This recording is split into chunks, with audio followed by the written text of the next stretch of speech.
واتهاي جروجان إيجاد دمبيو وجروجا يكون ولاد سلادو وهاي هويني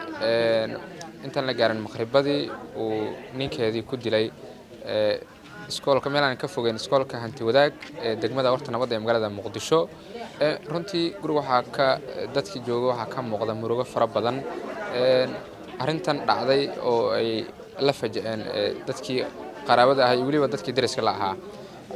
qaar kamid ah ehelada gabadha oo la hadlay telefishinka Soomaali Cable waxay sheegeen in gabadha dilkeeda loo adeegsaday bir isla markaana ay gacmaha iyo lugaha ka xirneed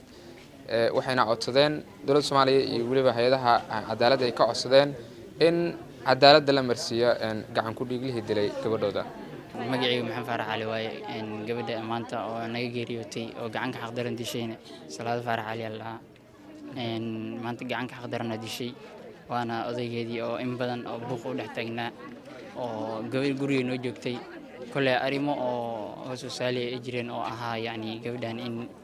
qaab kale oo dadban loo waday oo gurigaas u tagtay oo micnaha maanta meeshu falki ka dhacay dawladdan waxa ka codsanaynaa insha Allah duu ilaahay ilmo cadaalad in gabadhaas nolol marsiyo duu ilaahay in cadaalad ay hesho gabadhaas waqtay falka maxaad ka ogtahay sida u dhacay falka kale baaritaan loo wadaa laakiin sida maanta noo muuqato gabadha bir madax loo garaacay oo gacmihi ka xirneed oo la jir dilay ka saasay wax u jiraan waxa codsanayaa in yani dawladda yani cadaalad ay noo marsiiso gabadha عدالة إيش؟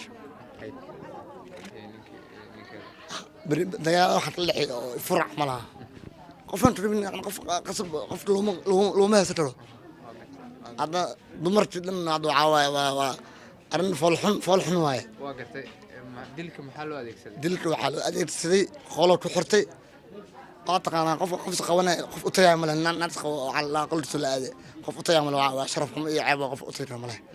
قلت وحرتي أرحم ضراء ودلي لبنا وحن معقول نقولسي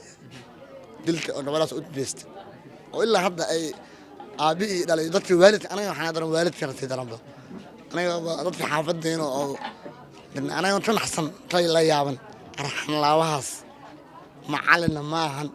ومع دلاء نودي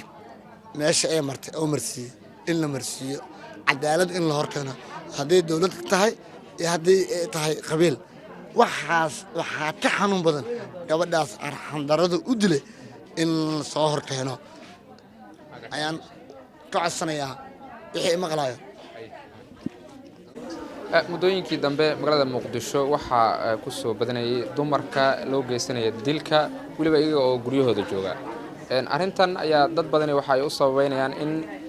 dadka dilka geysta inaanay la marsiinin cadaaladda Ismaaciil Aadan Bariisa telefishinka Soomaali Cable magaalada Muqdisho